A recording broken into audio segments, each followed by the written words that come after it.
Hi, this is John Harter. Yep, still here. And welcome to episode 30 of Left Turn at Albuquerque, where we'll go over discs 3 and 4 of Looney Tunes Golden Collection Volume 3. Disc 3 has a lot of pigs, including the most famous one, while disc 4 has shorts from all the major stars in the Warner's Pantheon, except the pig.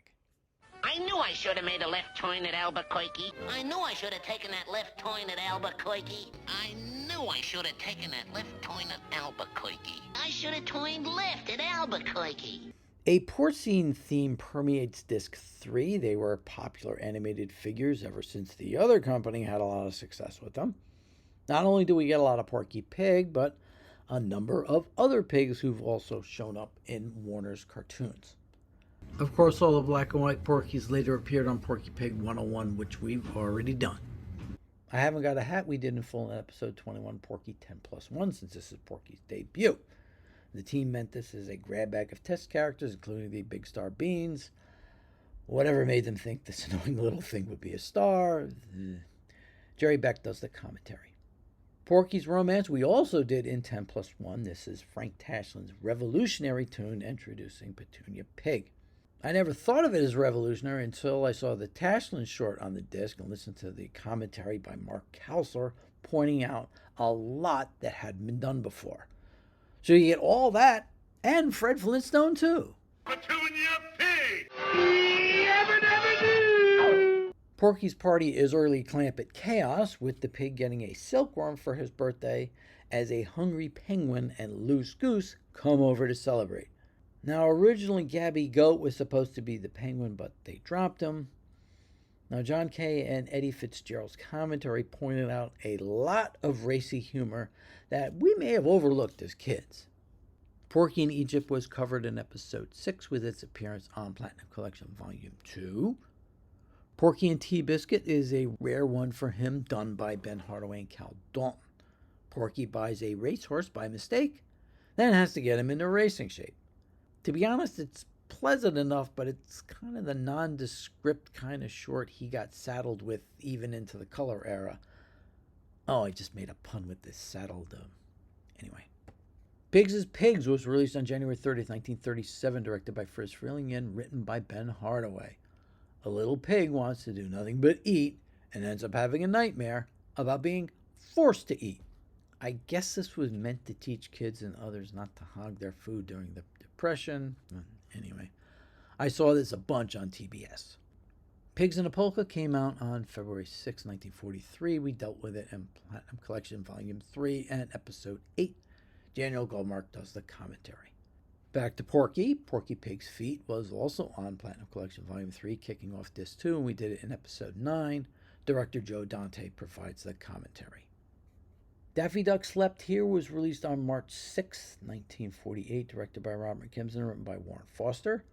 Porky needs a hotel room and ends up sharing one with Daffy and his invisible pal, Jaime. H-Y-M-I-E, H-Y-M-I-E, H-Y-M-I-E, H-Y-M-I-E, H-Y-M-I-E.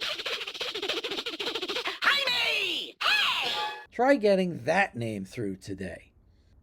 This ended up as the replacement tune when the Stars of Space Jam set for Daffy made the move to DVD. I think this one was in syndication. Bye Bye Bluebeard just came out on Collector's Vault Volume 1. You could see the thumbnail here for episode 26. And Egg Scramble came out on May 27, 1950 by McKimson and Foster. Old Prissy can't lay an egg, and when she does, it's up to Farmer Porky to bring her to the farm after she chases after it to the big city. Now this is Prissy's first appearance, done here by B. Benaderet, with a little Mel tossed in, before she became a Foghorn Leghorn staple. Now, a Toonheads episode said that Emily back in the 30s was a prototype for her. I think it's a bit of a stretch myself, but the connection has been made. Prissy's voice was based on Pert Kelton's character from the Milton Berle Show. Yes? Now, did you know Pert was the first Alice on the Honeymooners? I mean, way before the classic 39. But we all love Audrey Meadows. Now, I know it's strange, but you could kind of draw a line from those two all the way through to Miss Hathaway from the Beverly Hillbillies. Hey, it's just as much of a stretch as Emily. So what's left for Prissy? Technically just the 2000-era Cockadoodle Duel. though it only kind of looks like Prissy. For the classic era, only this, A Broken Leghorn, and Strangled Eggs need the blue upgrade. Now, I want to say this was a network tune. Robin Hood Daffy was on Platinum Collection Volume 1 and talked about in Episode 2. This has a music-only track and commentary by Eric Goldberg. I think this is really kind of the last classic Daffy cartoon. You can discuss that later. The Windblown Hare was released on August 27, 1949 by guess who? McKimson and Foster. Bugs gets taken into buying a straw house and then a wooden house from a couple of shady pigs. Characters butting heads? You know McKimson. I love the way this cartoon ends up mashing together both the Three Little Pigs and Little Red Riding Hood. And the wolf actually wins at the end of this one. Now, this was on the networks. It's been on Boomerang for quite a while and has a music and effects track. Claws for Alarm came out on May 22nd, 1954, directed by Chuck Jones and written by Michael Maltese. Chuck and Mike pull a Rio Bravo El Dorado, and I thought Frizz was Howard Hawks, with this redo of Scaredy Cat where Porky and Sylvester stop off at an abandoned hotel and the cat ends up being driven nuts by the mice within. This was a network era one and has been on Boomerang, I think, since Halloween 2023. It also has a music and effects track and commentary by Eddie Fitzgerald and John Kay. Last cartoon on the disc is Rocket Squad. Hey, notice the billing there. Released on March 10th, 1956, directed by Jones, but this time written by Ted Pierce. This is their take on Rocket Squad and Dragnet, with Daffy and Porky smoking up a storm as space cops. Oy. A couple of ideas were reused from Duck Dodgers, including the giant eye. This is another one from the networks and has a music-only track and Paul Dini commentary. Along with the Behind the Tunes Tashlin short, it has an MGM Chuck Jones cartoon based on a Tashlin story, The Bear That Wasn't, as well as a cartoon about point rationing during World War II. Both of these were on the Platinums. And part 2 of the TNT Bugs Bunny special, which does end up mentioning Pierce and Maltese as the Waikiki Wabbit models. And Hair Trigger included in the show is one of the ones not yet on DVD as a separate tune. It would get there eventually. As mentioned, Disc 4 has a potpourri of cartoons from practically every major star in the Looney Tunes pantheon, and some not so major. We got plenty of Porky last disc. Daffy Duck and the Dinosaur was released on April 22nd, 1939, directed by Chuck Jones, written by Dave Monahan. Daffy matches wits with a Jack Benny-esque caveman and his dinosaur out to eat him if they could catch him. Now, this is one of the first Daffys where he's less Daffy. It also has Chuck starting to move away from his Disney phase and into the director he'd become. This was in the AAP package and was on Channel 5 and TBS regularly. Super Rabbit was on the Bugs Bunny 80th set and talked about in episode 10.1. Paul Dini, who worked on the 90s Superman animated series, provides commentary. Daffy Duck and Egghead we just did on Collector's Vault Volume 1, Disc 2, and Episode 26, plus it was also on the Daffy Duck Essentials. Now, why isn't this first and Dinosaur here? I mean, there's no rhyme or reason to this lineup. A Gruesome Twosome was on Platinum Collection Volume 3, Disc 2, and talked about in Episode 9. Now, why wasn't Birdie and the Beast on Volume 2? It took until the Platinums for that to come out. Simpsons Animation Timer Milton Gray and John Kay do separate commentaries. Now, if you read the comments section a couple of episodes back, we had a discussion about one of the commenters of this cartoon, not the Simpsons guy. There were some troubling accusations that came to light some years ago, which made a fun comment from 2004 not fun at all. So I took it out. Now, he's had quite a number of commentaries on the last few volumes, and as mentioned, they're informative and interesting. But in light of this situation, it's up to each viewer to decide if they want to have a listen. He's only got 1 or 2 more on the next 3 volumes, so it won't be much of an issue. Now, when we do Popeye, he, Eddie, and Callie are all over those, but that's for another time. Drafty Daffy, released on January 27, 1945, was also on Platinum Collection Volume 3, Disc 2, and talked about in Episode 9. This marked another evolution in Daffy's persona that other directors would develop. Eddie Fitzgerald and John Kay do the commentary. Falling Hare, released on October 30th, 1943, was on Platinum Collection Volume 3, but on Disc 1, so it was talked about in Episode 8. There are some storyboards included here that show the gremlin originally looked more like the one in Bugs' book, and some of the gags got a bit more streamlined. This was on all the time when I was a kid. In fact, when I was in kindergarten, I wanted to tell a story about what I did over the weekend, but before I spoke, I did this. Needless to say, the teacher was not happy. I had to go wash my hands, and I never told the story. I mean, these things make an impression. John Kay and Bill Melendez provide the commentary. Steel Wool came out on January 8th, 1957. It was on the same disc, the same episode as Falling Hare. Birds Anonymous was released on August 10th, 1957. Was on Platinum Collection Volume 3, Disc 2, so you know where we talked about it. This was the second Tweety and Sylvester cartoon to win the Oscar for Best Animated Short. This also takes care of all the Looney Tunes Oscar winners. Oh, wait, we're still missing one. How did they, man? Anyway, this has a music-only track, and Jerry Beck and Warner's artist Art Leonardi do the commentary. No Barking came out on February 27, 1954 by Jones and Maltese. Claude Cat wants to calm his nerves, but a barking little dog sends him shooting up with every bark, including a couple trips by Tweety's nest. I thought I told Pudding Cat. Now, something I thought about while watching this turned out to be correct. This is Tweety's only appearance in a Chuck Jones cartoon, not counting anything made for TV, until Superior Duck. This was also the last appearance of Frisky Puppy, and for now, the only one of his 3 shorts not to have a blue upgrade. Greg Ford does the commentary. Now, speaking of blue upgrades, all of the remaining shorts, except the last one, has appeared on blue. We just got one for Rabbit Punch on Collector's Vault Volume 1. An Itch in Time, released on December 4th, 1943, was on Platinum Collection Volume 2, Disc 2, and done in Episode 6. Again, Bill Melendez and John Kay do the commentary. Adorable Kitty was also just on the second disc of Collector's Vault Volume 1 and the Pepe Le Pew Superstars disc, of course. Michael Barry does the commentary for this one and the next one as well. Walkie Talkie Hawkie, which came out on August 31st, 1946, was on Platinum Collection Volume 3 and Disc 2, making it another one from Episode 9. This was the first Foghorn Leghorn. And finally, Gonzales Tamales was also on Disc 2 of Collector's Vault Volume 1. This has a music-only track as well. Now, the last tune on the disc is To Beep or Not to Beep, which has a Greg Ford commentary track. Now, we did a rundown of that last episode to go along with the adventures of Road Runner. So in its place, we'll do 2 things.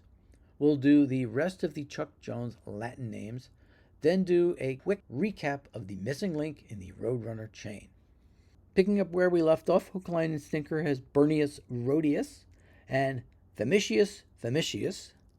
Hip Hip Hurry has Dig Outus Unbelievably and Edius Slabius. Hot Rod and Reel, Supersonicus Tastius, and a repeat of Famitius Famitius. Wild About Hurry has the slightly naughty Bat Out of Helius and Hard Headipus Oedipus. Fastest with the Mostest, which we're still waiting for. Velocitus Incalculably and Carnivorous Slabius. Hopalong Casually, the repeated Speedipus Rex and the slightly different Hard Headipus Ravenous.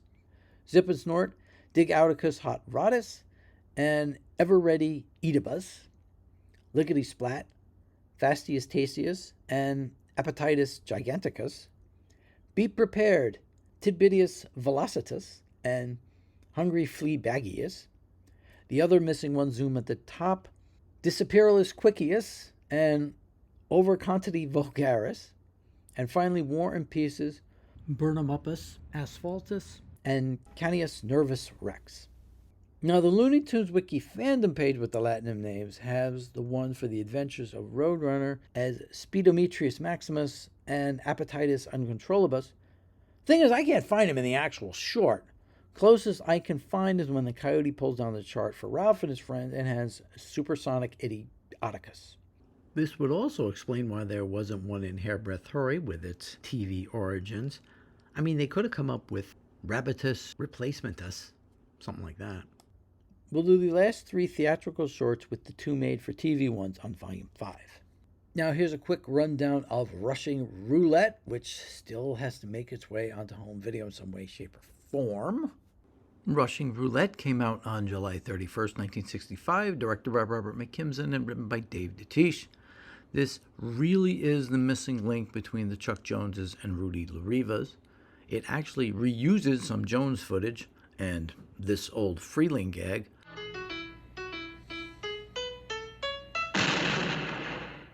but it's structured more like the later Rudies. It also has music by Bill Lava for the first time, the music we'd all come to know as it was used over and over again in the Lariva 11.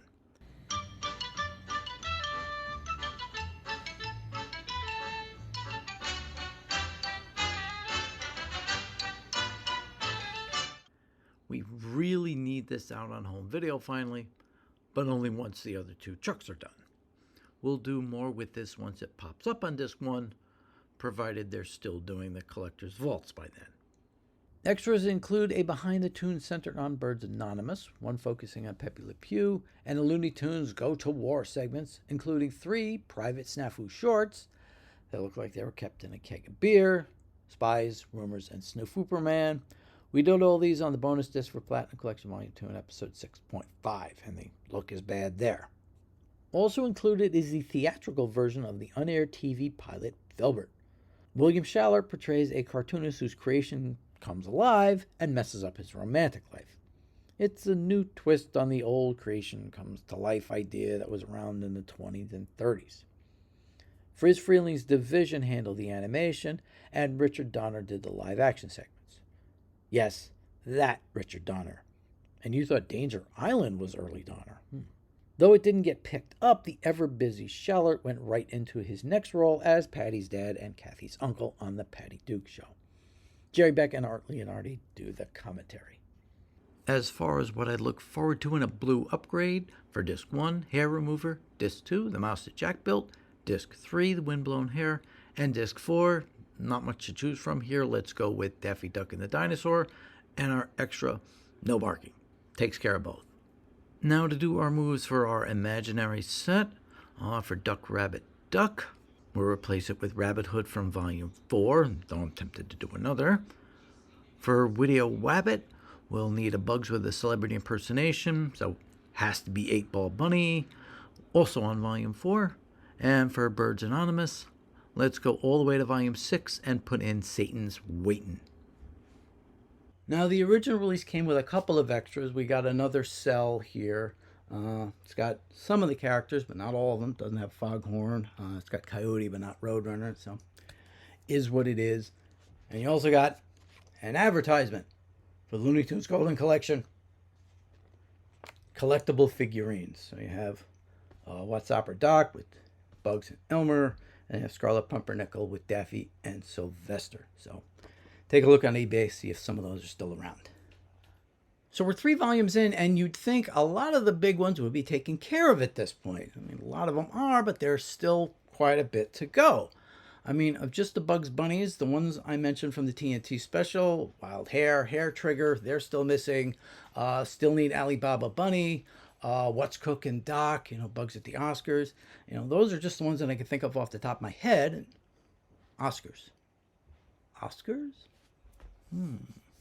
Next time, it's Golden Collection Volume 4 with more classics from Warner's library, but still not all the ones we'd expect. I'm John Hardron. Thanks for watching.